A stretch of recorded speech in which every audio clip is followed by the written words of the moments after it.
Hello, I'm Ollie and this is Criminolly, where I talk about crime, pulp, horror, that kind of thing. Today, as it's Tuesday, I'm doing a tag.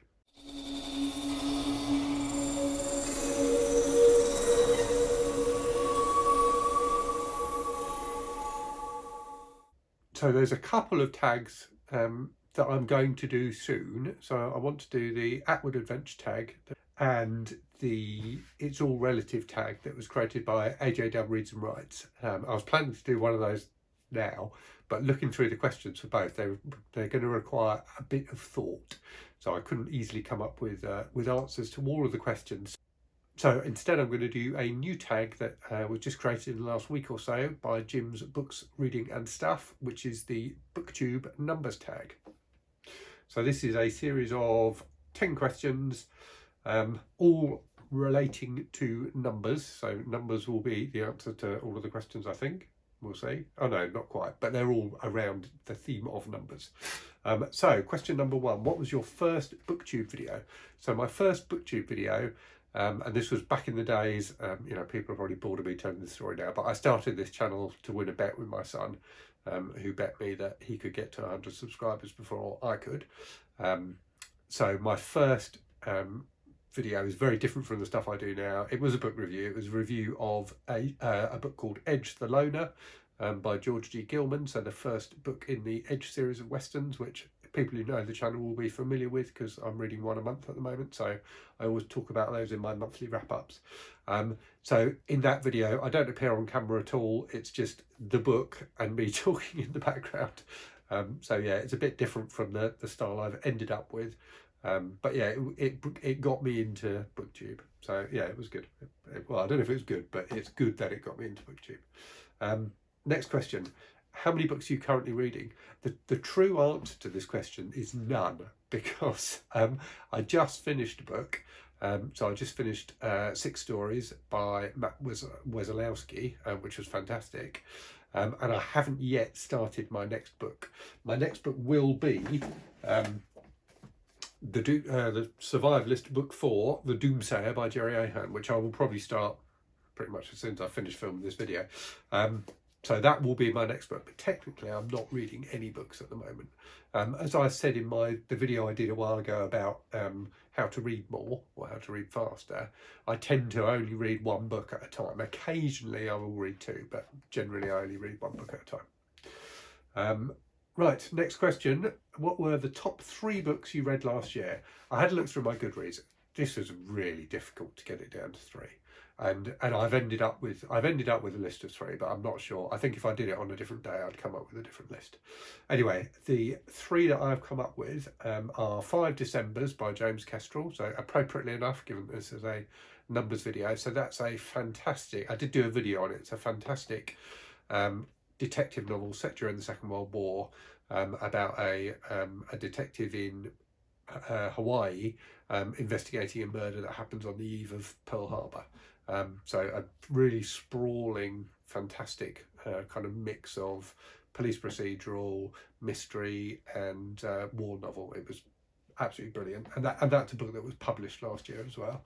And then a couple of older ones. So The Hustler by Walter Tevis, which is from the 50s, which is a fantastic, very short but really good book about a pool hall hustler, and it's kind of a rags to riches kind of story, but absolutely brilliant.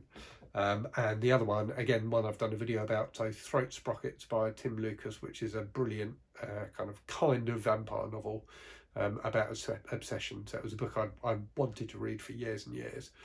Finally got around to it, and it was absolutely masterful. Brilliant book. Okay, next question. So this is question number 4. How many books did you read last year? So again, checked on Goodreads, and it was 184. So quite a productive reading year. How many books have you rated as 5 stars this year? So far, I think it is 4. So those 4 are, and I would say, so I've read 28 books so far this year. So if you were just going on kind of the law of averages, I suppose you could say that there's 5 stars, there's 28 books, so I should have rated 5 or 6 5 stars, but I don't think it really works like that, does it? And I tend not to rate books 1 star because if a book's that bad, I probably won't finish it, and therefore I won't review it. But yeah, so 4 books that I've rated 5 stars this year. Those are Great Circle by Maggie Shipstead, which I read last month, which is actually no, I've read it this month, right at the start of this month, which is a brilliant, quite long, I think 600-page book about a female aviator in the 40s or 50s, who goes missing, and also about a young actress in the modern world who's making a film about her. Just a really great book. Thoroughly recommend that one. Also, Daredevil Born Again by Frank Miller and David Mazzucchelli, which was a reread for me. So I first read that back in the 80s when it came out. So a really great graphic novel that takes its hero and, you know, beats him all the way down to rock bottom, and then allows him to build himself back up again. It was just brilliantly done. There's one scene in particular, I forgot to mention this when I was talking about it in my weekly wrap up. There's one scene in particular where a character is being murdered, and another character is hearing what's happening over the phone, and all you see is their face in a series of panels. Just amazing artwork and amazing writing, a fantastic graphic novel. Next one was The Talented Mr. Ripley by Patricia Highsmith, which I read for the Killer Reads book club that AJ Dunn Reads and Writes is running. So again, an older book, but absolutely brilliant. So about a kind of sociopathic character who travels to Europe to try and persuade another young American who's in Europe to come back home, and just all sorts of stuff goes on. He's kind of a con man character, this guy. But yeah, a fascinating book and a fascinating kind of psychological study. So yeah, that was absolutely brilliant. And then finally, Milkman by Anna Burns, which is a book or audio book that I've been listening to since before the pandemic, which I finally managed to finish, which is great. So it's set in the 1970s in Northern Ireland, and about the Troubles, and particularly about their impact on this one kind of young woman and the community she lives in. Just beautifully written. The language in it is so poetic. It was a joy to listen to.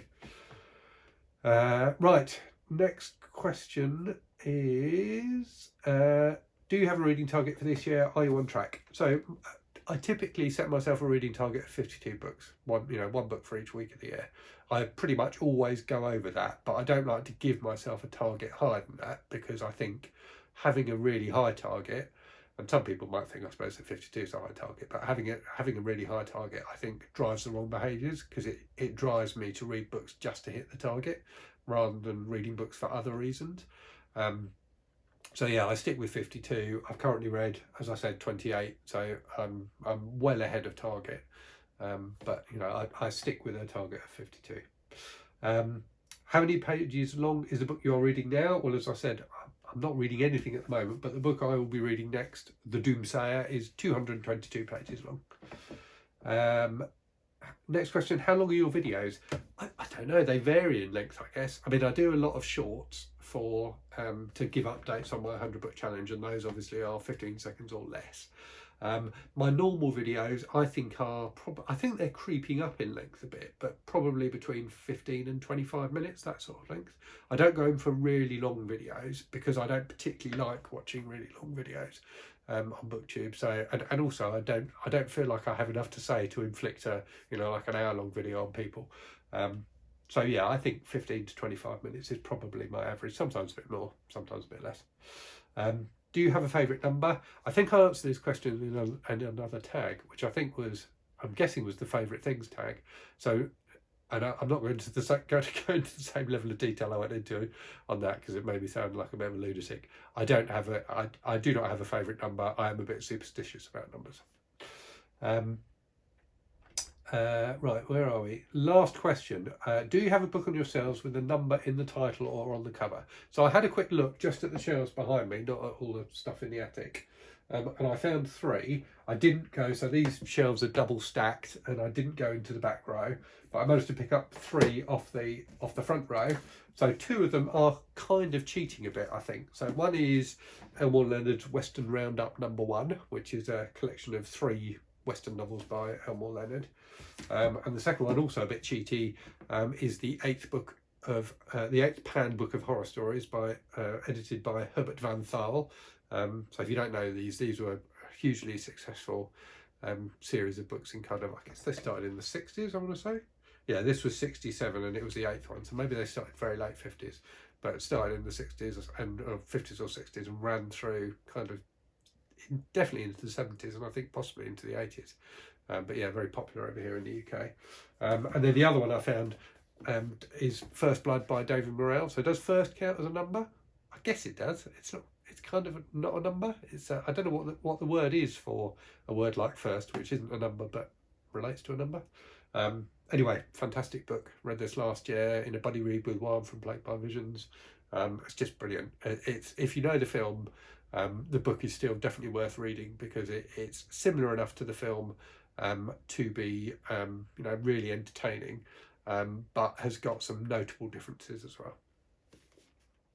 Right, time to tag some people. So I'm going to tag Book, Songs and Other Magic, Michael K. Vaughan and MJ at Reading This Life. As always, thanks for watching. Hope you enjoyed that. Hope you are all safe and well, and I will speak to you again very soon. Cheerio.